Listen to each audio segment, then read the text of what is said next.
Hello, everybody, and welcome to Church at Home with Rachel for Tuesday, the 12th of March.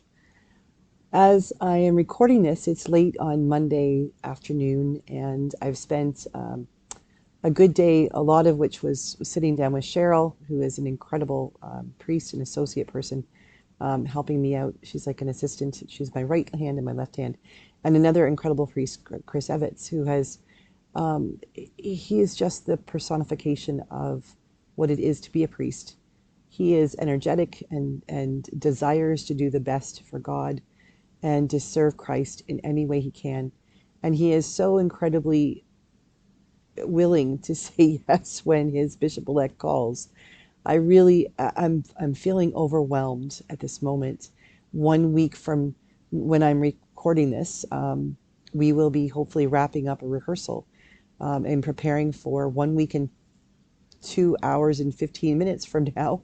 We will be processing down the aisle of the cathedral from yesterday's church at home to do this thing that God is calling me to do with these incredible people of the Diocese of Brandon, that God is calling me to do this with, because this becoming a bishop thing is not about one person. It is about a group of people, a family of people who are called to serve together, to honor Christ and to serve Christ in all people, respecting the dignity of every human being, fulfilling our baptismal vows together.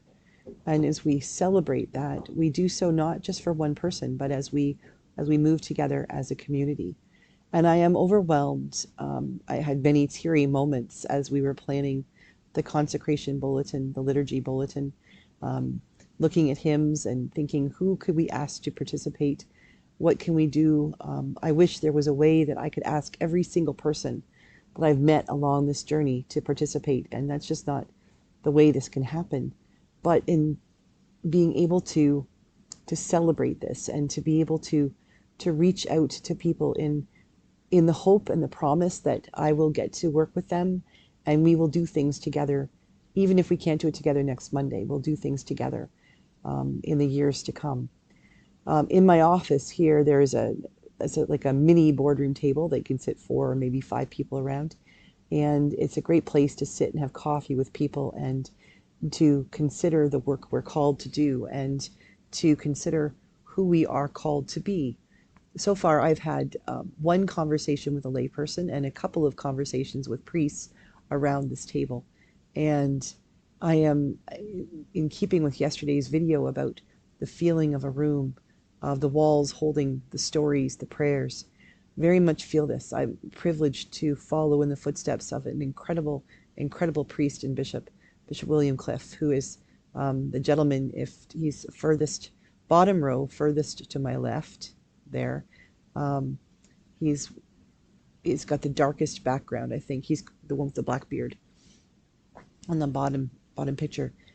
I've known him for many, many years, and he's been a huge part of our lives, Rob's and my life, through these years. And I am so gifted in that he has left for me a people and a diocese that will obviously say, well, that's not how Bishop William did it, because that's normal, that's human nature to say things like that, to turn to what is familiar.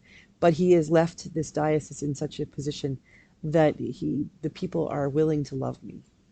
And I think that's because he left this diocese as a bishop who loved his people. And that is, I think that is the greatest gift a bishop can offer. As I sit in this room, I am aware that there are 7 bishops who have gone on before me, 7 bishops who have loved their people, 7 bishops who have worked diligently and probably worked themselves to the bone, their fingers to the bone, to take care of and to guide and to lead the people of this diocese. And when I sit here at this table and in this office, I am reminded of the mantle that will be placed upon my shoulders from the mantle that started with the very first bishop and continued. I am awed as I think of the ordinal or the liturgy, the words that will be used next Monday night, the promises I will make, the promises the people will make to support me and encourage me, to work with me, to serve beside me. Um, I'm overwhelmed, and I keep reading these things. And God bless Cheryl; she sort of just waits for me to have a moment. Our hope is that I have all these moments before Monday comes, so that I will be dry. I will have no liquid left in these eyes to tear up and fall on Monday. That's a pipe dream. That's not going to happen. I'll be bawling my eyes out. Hence, I won't be wearing makeup because that would just be dreadful. But this incredible sense of joy and calm and peace and hope for what God is calling me to. And I'm finding more and more that the calm is coming obviously from the Holy Spirit, but also from the recognition that I do not do this alone. Uh, I've always been known, when I was ordained a deacon, when I was ordained a priest, I've always known that I serve with the people. I serve the people and I serve with the people, and I've never been alone. I've always had the gift of a bishop to support me, and other clergy and other deacons and lay people who are walk beside me as we do this work together, this work of serving Jesus in the world. And I'm aware of that. And coming into this position was thinking, like, how do I do this? How do I do this when I'm the bishop? How do I support all these people that I have always felt supported by when I was not the bishop? And had a beautiful conversation on Monday morning with Archbishop Chris Harper, who is the Archbishop for the Indigenous members of our church. He is the spiritual guide and leader of those folks from Sacred Circle, who the Council of the North and the Council for Indigenous Peoples, who is leading and teaching us all a new way that is not a new way. It is a very, very old way that we need to all come back to.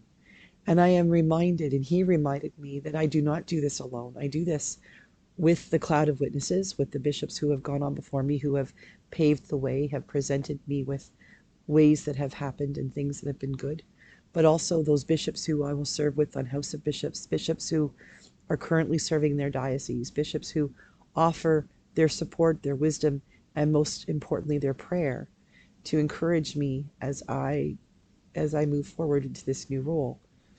And as I was upstairs in the cathedral, my office is in the basement, and I was upstairs in the cathedral working with Cheryl and with Chris on email, trying to get the details of the service, the liturgy ironed out.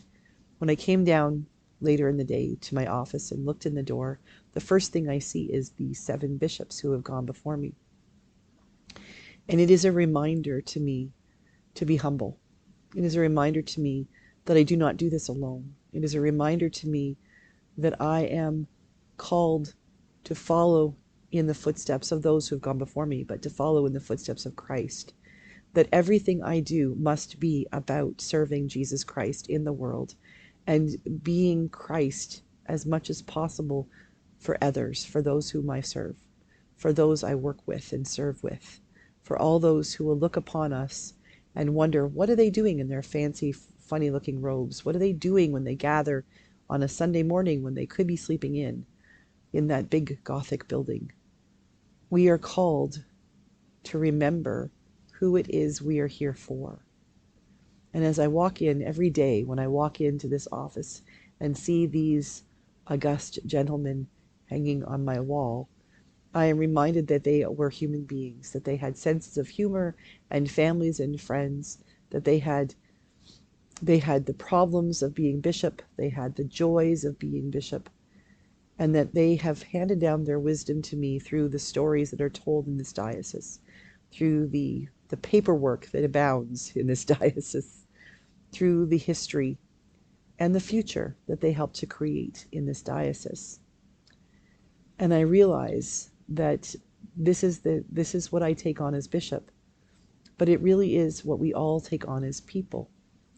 The people who have gone before us, who influence us, the people who have helped us to celebrate, the people we have learned from their mistakes that we might not make the same mistakes, the people who have taught us to be humble, the people who have taught us the importance of being humble.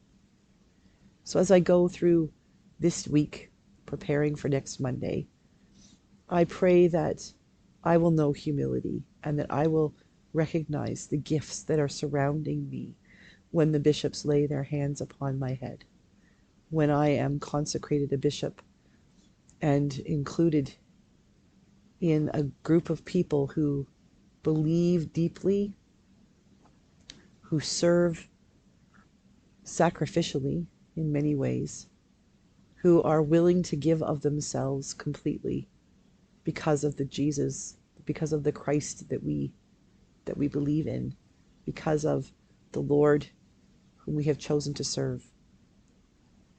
My prayer is that I will recognize that this is not a promotion, this is not some kind of elevation, but this is this is a completion of my diaconal promises, in which I promise to be a servant of Christ and a servant for all. May my episcopacy be just that. And may we all together discover the ways that we are called to serve. For Christians, the ways we are called to serve Christ in the world. And for those of you who don't believe in Christ, the ways we are all called as human beings to be kind to one another, to take care of creation, to help others to recognize that we have this incredible gift of life. And it is not ours to squander. It is ours to savor. It is ours to handle gently. It is ours to pass on.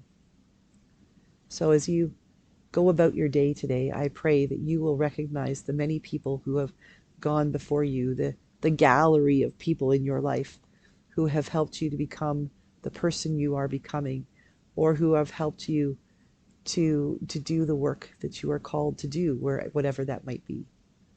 May you have an appreciation for those who have paved the road for you, and may you have an appreciation for the role you play in paving the road for those who will come after you. Have a great day. God bless you, and I will see you again tomorrow for Church at Home with Rachel.